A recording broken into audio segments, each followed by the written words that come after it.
ಪಾಕಿಸ್ತಾನದ ಸೇನಾ ನೆಲೆಯೊಂದನ್ನು ಧ್ವಂಸಗೊಳಿಸಲಾಗಿದೆ ಎನ್ನುವಂತಹ ಮಾಹಿತಿ ಈಗ ಬರ್ತಾ ಇದೆ. ಪಿಒಕೆಯಲ್ಲಿ ಪಾಕ್ ಆಕ್ಯುಪೈಡ್ ಕಾಶ್ಮೀರ್ನಲ್ಲಿ ಪಾಕ್ ಸೇನಾ ನೆಲೆ ಸರ್ವನಾಶ ಆಗಿದೆ.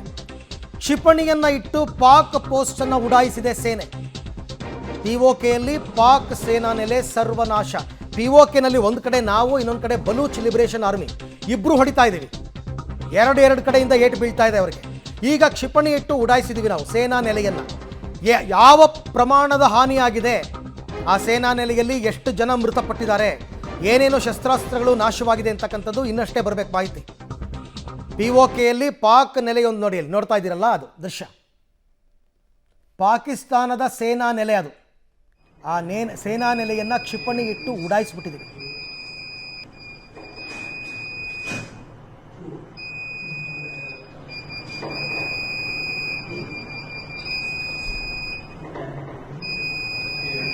ಭಾರತದ ಟಾರ್ಗೆಟ್ ಯಾವುದು ಮಿಸ್ ಆಗಲ್ಲ ಅನ್ನೋದಕ್ಕೆ ಈ ದೃಶ್ಯನೇ ಎಕ್ಸಾಂಪಲ್. ಆ ಸೇನಾ ನೆಲೆ ನಿಮಗೆ ಅಲ್ಲಿ ಇದೆಯಾ ಅಂತ ಅನಿಸುತ್ತೆ ಸುಮ್ಮನೆ ನೋಡಿದ್ರೆ, ನೋಡಿ. ಆದರೆ ನಮ್ಮ ಟಾರ್ಗೆಟ್ ಗುರಿಯನ್ನು ಹೇಗೆ ಹೊಡೆದಿದ್ದೀವಿ ನಾವು ಅಂತಂದರೆ, ನಮ್ಮ ನೆಲದಲ್ಲಿ ಇದ್ದುಕೊಂಡು ಅಲ್ಲಿ ಕ್ಷಿಪಣಿಯನ್ನು ಹಾರಿಸಿ ಹೊಡೆದಿರೋದು. ಎಲ್ಲಿ? ಪಿಒಕೆನಲ್ಲಿ. ಇದರ ಡ್ಯಾಮೇಜ್ ಏನಾಗಿದೆ ಅಂತ ನಂಗೆ ಗೊತ್ತಾಗಬೇಕು. I am very interested in that. ಅಲ್ಲಿ ಏನೇನಿತ್ತು, ಯಾರ್ಯಾರಿದ್ದರು, ಎಷ್ಟು ಜನ ಇದ್ದರು ಗೊತ್ತಾಗಬೇಕು. ಭಾರತ ಪಾಕಿಸ್ತಾನ ಮಧ್ಯೆ ಉದ್ವಿಗ್ನತೆ ಈಗ ತೀವ್ರವಾಗ್ತಾ ಇದೆ. ಸರಣಿ ಸಭೆಯನ್ನು ಕರೆದಿದೆ ಕೇಂದ್ರ ಸರ್ಕಾರ. ಅಗೈನ್ ಸಭೆಗಳ ಮೇಲೆ ಸಭೆ. 3 ಸೇನಾ ಮುಖ್ಯಸ್ಥರ ಜೊತೆಗಿನ ರಾಜನಾಥ್ ಸಿಂಗ್ ಸಭೆ ಅಂತ್ಯವಾಗಿದೆ. ಈಗ 2 ತಾಸು ಸುದೀರ್ಘ ಸಭೆಯನ್ನು ನಡೆಸಿದ್ದಾರೆ ರಾಜನಾಥ್ ಸಿಂಗ್ 3 ಸೇನಾ ಮುಖ್ಯಸ್ಥರ ಜೊತೆ. ಈಗ ಗೃಹ ಸಚಿವ ಅಮಿತ್ ಶಾ ನಿವಾಸಕ್ಕೆ ಅಜಿತ್ ದೋವಲ್ ಭೇಟಿ ಕೊಟ್ಟಿದ್ದಾರೆ. ಡೆಲ್ಲಿನಲ್ಲಿ ವಿಪರೀತ ಮೂವ್ಮೆಂಟ್ಸ್ ಆಗ್ತಾ ಇದೆ. BSF DGಗಳ ಸಭೆಯನ್ನು ಕರೆದಿದ್ದಾರೆ ಅಮಿತ್ ಶಾ. ಅದರ ಜೊತೆಯಲ್ಲಿ ಅಜಿತ್ ದೋವಲ್ ಕೂಡ ಪಾರ್ಟಿಸಿಪೇಟ್ ಮಾಡ್ತಾ ಇದ್ದಾರೆ. ಮುಂದೆ ನಾವೇನು ಮಾಡಬೇಕು, ಹೇಗೆ ಹೊಡಿಬೇಕು, ಯಾವ್ಯಾವ ಪ್ರದೇಶವನ್ನು ಟಾರ್ಗೆಟ್ ಮಾಡಬೇಕು, ಇದಕ್ಕೆ ಸಂಬಂಧಪಟ್ಟಂತೆ ದೆಹಲಿಯಲ್ಲಿ ಸಭೆಗಳ ಮೇಲೆ ಸಭೆ ನಡೀತಾ ಇದೆ. ಒಂದು ಕಡೆ ರಾಜನಾಥ್ ಸಿಂಗ್, ಒಂದು ಕಡೆ ಅಮಿತ್ ಶಾ, ಮತ್ತೊಂದು ಕಡೆ ಪ್ರಧಾನಿ ಮೋದಿ. ಎಲ್ಲರೂ ಕೂಡ ವಿಶ್ರಾಂತಿ ಇಲ್ಲದಂತೆ ಕೆಲಸ ಮಾಡ್ತಾ ಇದ್ದಾರೆ. ಮಾಡಬೇಕು ಕೂಡ. ಈ ಸಂದರ್ಭದಲ್ಲಿ ಒಂದು ಚೂರು ಯಾಮಾರಿದ್ರೂ ಕೂಡ ಶತ್ರು ಸೇನೆಯವರು ಮುಗಿಬಿದ್ದುಬಿಡ್ತಾರೆ. ಹಾಗಾಗಿ ಅವರ ಮೂಮೆಂಟ್ಸ್ಗಿಂತ ಮೊದಲು ನಾವು ಮೂವ್ ಆಗಬೇಕು. ಯಾವುದೇ ಪ್ರದೇಶದಲ್ಲಾಗಲಿ, ಹೇಗೆ ಆಗಲಿ. ನೀವು ಕ್ಷಿಪಣಿ ಹೊಡಿತೀರಾ, ಅದನ್ನು ಹೊಡೆದಾಕ್ತೀವಿ. ಡ್ರೋನ್ ಬಳಸ್ತೀರಾ, ಹೊಡೆದಾಕ್ತೀವಿ. ನೀವೇನು ಮಾಡಿದ್ರೂ ಪ್ರತ್ಯುತ್ತರ ಕೊಡ್ತೀವಿ.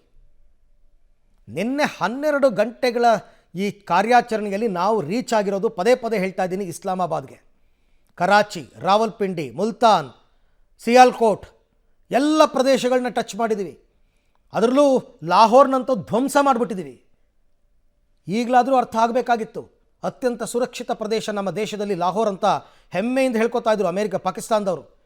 ನಿನ್ನೆ ನೋಡಿದ್ರ ಲಾಹೋರ್ ಮೇಲೆ ಅಟ್ಯಾಕ್ ಮಾಡಿರೋದು, ಯಾವ ಪರಿಪ್ರಮಾಣದಲ್ಲಿ ಹೊಡೆದಿದ್ದೀವಿ ಅಂತಂದ್ಬಿಟ್ಟು. ಪಾಕಿಸ್ತಾನದವರು ಟಾರ್ಗೆಟ್ ಮಾಡಿದ್ರು. ಎಲ್ಲಿ? ನಮ್ಮ ದೇಶದ ಪಠಾನ್ಕೋಟ್, ಜಲಂಧರ್, ಅಮೃತ್ಸರ್, ಚಂಡೀಗಢ, ಈ ಬಾರ್ಡರ್ ಪ್ರದೇಶವನ್ನು ಅವರು ಟಾರ್ಗೆಟ್ ಮಾಡಿದರು. ಎಲ್ಲ ಕಡೆ ತಕ್ಕ ಉತ್ತರವನ್ನು ಕೊಟ್ಟಿದ್ದೀವಿ. ಎಲ್ಲ ಕಡೆ ಹೊಡೆದಿದ್ದೀವಿ, ಪ್ರತಿಯೊಂದು ಕಡೆನೂ. ನಮ್ಮ ಏರ್ಬೇಸ್ಗಳನ್ನು ಟಾರ್ಗೆಟ್ ಮಾಡೋದಕ್ಕೆ ಶುರು ಮಾಡಿದ್ರು ಅವರು. ಪಂಜಾಬ್ನಲ್ಲಂತೂ ಸಾಕಷ್ಟು ಪ್ರದೇಶ, ಕಪೂರ್ತಲಾ, ಲುಧಿಯಾನ, ಪಂಜಾಬ್ ಎಲ್ಲ ಕಡೆಯಲ್ಲೂ ಕೂಡ ಇವರು ಅಟ್ಯಾಕ್ ಮಾಡುವ ಪ್ರಯತ್ನವನ್ನು ಮಾಡಿದ್ರು. ಇವತ್ತು ಕೂಡ ಅದು ಮುಂದುವರಿಯುತ್ತೆ ಅಂತ ಅನಿಸುತ್ತೆ. ಯಾಕೆಂದರೆ ಈ ಸಭೆಗಳನ್ನು ನಾನು ನೋಡ್ತಾ ಇದ್ದರೆ ಇವತ್ತಿನ ಒಂದಷ್ಟು ಊಟವನ್ನು ಬಡಿಸುವ ಕೆಲಸ ಇದೆ. ಇವತ್ತೊಂದಷ್ಟು ಹಾಕಬೇಕು ಅವರಿಗೆ. ಇವತ್ತಿನ ಟಾರ್ಗೆಟ್ ಎಲ್ಲೆಲ್ಲಿ ಅಂತಕ್ಕಂಥದ್ದು ಗೊತ್ತಾಗಬೇಕು. ಅದಕ್ಕೆ ಪ್ಲ್ಯಾನ್ ನಡೀತಾ ಇದೆ. ಯಾವ ಯಾವ ಶಸ್ತ್ರಾಸ್ತ್ರಗಳನ್ನು ಉಪಯೋಗಿಸಬೇಕು, ಯಾವ್ಯಾವ ವಿಮಾನಗಳನ್ನು ಉಪಯೋಗಿಸಬೇಕು, ಎಲ್ಲಿ ಹೊಡಿಬೇಕು, ಕರಾಚಿ ಹೊಡಿಬೇಕಾ, ಕರಾಚಿ ಪೋರ್ಟ್ ಹೊಡಿಬೇಕಾ, ಎಲ್ಲವೂ ಕೂಡ ಪ್ಲ್ಯಾನ್ಗಳು ಸಿದ್ಧವಾಗ್ತಾ ಇದೆ. ಜಸ್ಟ್ ಅದನ್ನು ಸರ್ಕ್ಯುಲೇಟ್ ಮಾಡೋ ಕೆಲಸ ಮಾತ್ರ ಆಗುತ್ತೆ ಸೇನೆಗೆ. ಸೇನೆಯವರು ಅದನ್ನು ಕಾರ್ಯರೂಪಕ್ಕೆ ತರ್ತಾರೆ. ಆ ಕೆಲಸಗಳಾಗಬೇಕು. ನೋಡಿ ಎಷ್ಟು ಚೆನ್ನಾಗಿ ಆ ಸೇನಾ ನೆಲೆಯನ್ನು ಧ್ವಂಸಗೊಳಿಸಿದ್ದಾರೆ ಪಿಒಕೆನಲ್ಲಿ. ಈ ಕೆಲಸಗಳು ನಿರಂತರವಾಗಿ ನಡೀತಾ ಇದೆ, ನಿರಂತರವಾಗಿ. ಆಮೇಲೆ ಅವರು ಕೂಡ ಅಳಿದುಳಿದಂತಹ ತಮ್ಮ ಶಸ್ತ್ರಾಸ್ತ್ರಗಳನ್ನ ಬಳಸ್ತಾ ಇದ್ದಾರೆ, ಶೆಲ್ ದಾಳಿ ಮಾಡ್ತಾ ಇದ್ದಾರೆ, ಇಲ್ಲ ಅಂತಲ್ಲ. ಅದಕ್ಕೆ ಎಲ್ಲಿ ಏನು ಉತ್ತರ ಕೊಡಬೇಕು ಅದನ್ನು ಕೊಡ್ತೀವಿ ನಾವು. ಪಾಕಿಸ್ತಾನದ jet, missile, drone, air defence ಎಲ್ಲವನ್ನು ಹೊಡಿತೀವಿ. ಈಗ ನೀವು ನೋಡ್ತಾ ಇದ್ದೀರಲ್ಲ, ಅದೇ ಸೇಮ್ ಪಿಒಕೆಯಲ್ಲಿರ್ತಕ್ಕಂಥ ಪಾಕಿಸ್ತಾನದ ಸೇನಾ ನೆಲೆ. ನೋಡಿ ಹೆಂಗೆ ಕಟ್ಕೊಂಡಿದ್ದಾರೆ ನೋಡಿ, ಗೊತ್ತಾಗದ ರೀತಿಯಲ್ಲಿ ಸೇನಾ ನೆಲೆ ಇದೆ. ಬಟ್ ನಾವು ಅದನ್ನೂ ಪತ್ತೆ ಹಚ್ಚಿದ್ವಿ, ಅಲ್ಲೂ ಬಿಡಲ್ಲ ಅಂತ ಹೊಡೆದಿದ್ದೀವಿ. ಆ ಸೇನಾ ನೆಲೆಯನ್ನು ಧ್ವಂಸ ಮಾಡಿದ್ದೀವಿ ಕ್ಷಿಪಣಿಯನ್ನು ಉಪಯೋಗಿಸಿ. ಕ್ಷಿಪಣಿಯನ್ನು ಇಟ್ಟು ಉಡಾಯಿಸಿದ್ವಿ. ಬೆಳಗ್ಗೆ 5:40 ನಡೆದಿರುವ ಸೇನಾ ಕಾರ್ಯಾಚರಣೆಯ ದೃಶ್ಯ ಇದು. ಅರ್ಲಿ ಮಾರ್ನಿಂಗ್ 5:40 ಆಗಿದೆ ಇದು. POKನಲ್ಲಿ ಪಾಕ್ ಸೇನಾ ನೆಲೆಯನ್ನು ಧ್ವಂಸಗೊಳಿಸಿ ಉಡಾಯಿಸ್ಬಿಟ್ಟಿದ್ದೀವಿ. ಒಂದು ಸೇನಾ ನೆಲೆಯನ್ನು ಉಡಾಯಿಸಿದ್ರೆ ಅದರಿಂದ ಆಗೋ ನಷ್ಟ ಎಷ್ಟು ಅಂತಕ್ಕಂಥದ್ದು ಆ ದೇಶಕ್ಕೆ ಗೊತ್ತಿದೆ. ಹೀಗೇನೆ ಆ ದೇಶವನ್ನು ನಿಶ್ಶಕ್ತಿಗೊಳಿಸುವ ರೀತಿ ಅಂತಂದರೆ.